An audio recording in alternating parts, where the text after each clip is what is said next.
Okay guys, today I thought we'd talk a little bit about blank adapting a rifle. I know that there's actually not a lot of videos on YouTube, and I went to YouTube to look for a little guidance on some custom blank adapting I was doing, and there's just not a lot of information on it out there. So I thought, why not, while we're out here today doing some testing, we'll throw a video together and we'll show you guys the basics of how it's done. Now, most of you have seen blank firing adapters that go on the end of a rifle's muzzle. In the military, they're either red or they're yellow. And the reason for that is that the red ones are for a 20-inch barrel and the yellow ones are for a 14.5-inch barrel. So the red ones are for like an A4, whereas the yellow ones are for like an M4. And the reason that they're color-coded is because what you're doing when you blank adapt the gun is you're tricking the gun into thinking that it's firing a live round. Now here's how that works. A live round builds pressure as it goes down the barrel. And some of that pressure goes through the gas port, back down the gas tube, and pushes the bolt to the rear.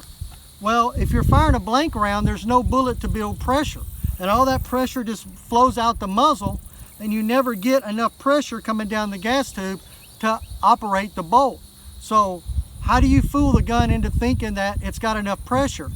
Well, you cut off some of the gas that can vent from the muzzle. You restrict the muzzle, and that's what those big red and yellow boxes do when you put them on the end of a flash hider, is that each one has a small gas port, and that gas port allows just enough gas to bleed off in order to cycle the weapon. You're tricking the weapon into thinking it's firing a live round, and that's how they work. Now, those military blank adapters are designed to work with very weak blanks. And those blanks, they're not very loud, they don't produce much flash. And if you've ever fired one of those, you're like, yeah, it's just enough to get the action to work, but it's not like the guns that you see in Hollywood. And you know in Hollywood they're running blanks, but how do they get that big fireball flash out the end? Well, it's real simple. They run a much hotter blank with a much larger gas port in the blank firing adapter. And then that causes the weapon to cycle under the same pressure, but you end up with a lot of unburnt powder at the end of the muzzle, and therefore a big flash. So what we're doing today in the reenacting world is we've got some blanks made by Atlantic Wall. These are fairly hot blanks. They're not the hottest blanks you can get out there. They're kind of known as Hollywood blanks because they're too hot to run through a military blank firing adapter. But we also don't want a big red or yellow box hanging off the end of the gun. We want it to look like it's a normal flash hider firing live rounds. So here's how we do that. We've got this little device here. This actually fits inside the flash hider against the muzzle. It's a custom drilled port that's custom tuned to the Atlantic Wall blanks that we're running. Remember, these are higher pressure than military blanks, and this is a larger port than a military blank firing adapter, and these are custom tuned. You really have to tune three things. You have to tune the blank to the blank firing adapter to the length of the barrel as well, because the length of the barrel will matter. If I was running a 10-inch barrel, for example, on a XM 177E1, I would need a much larger gas port for that in the blank firing adapter. So let's look at how those install. Simply remove your flash hider.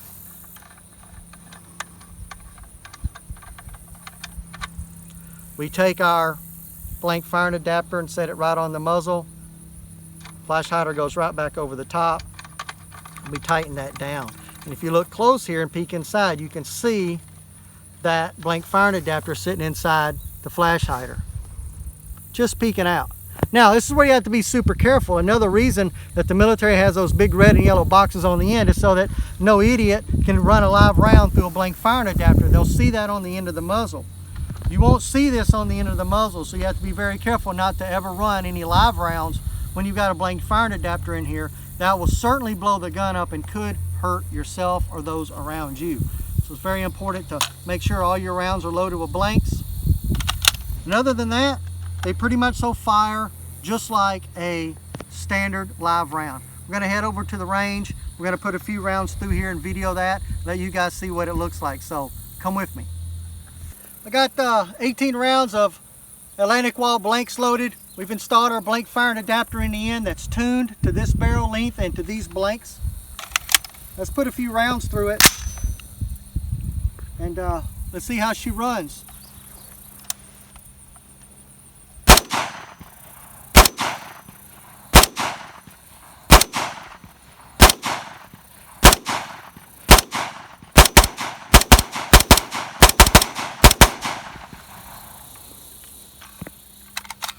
All right, it ran pretty good.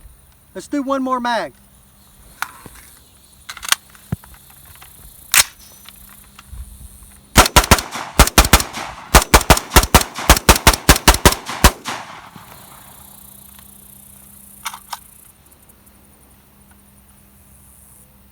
Yeah, I'd say that those run really well.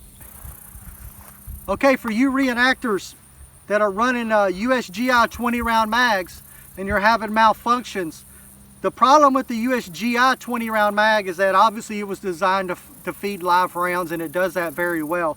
But when it goes to feed blanks, the blanks like to nose down and catch either on the front of the magazine or below the feed lips of the barrel, and causes a failure to feed. And I'm having a lot of those problems with this rifle. So the fix is go to Brownells. The Brownells brand 20 round magazines have the same geometry on the top of the magazine as a 30 round. They're not made like an old USGI 20 round. If you come in close, you can see the difference here. The main difference is on the front. This is where we're focused on. Although you can see the geometry of the feed lips is different all the way down. But this 30 round geometry on the front of the magazine causes these blanks to feed much, much, much better.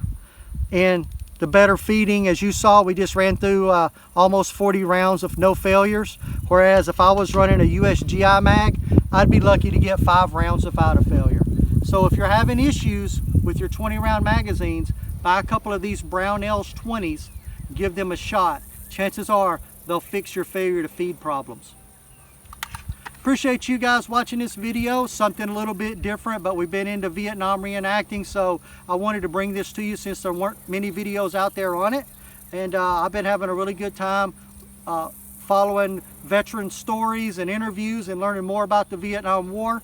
And I encourage you, if this is something that you're into, contact some local Vietnam reenactors. Go out and enjoy a reenactment and have a good time. You'll learn a lot, and it's good to hear from those old vets.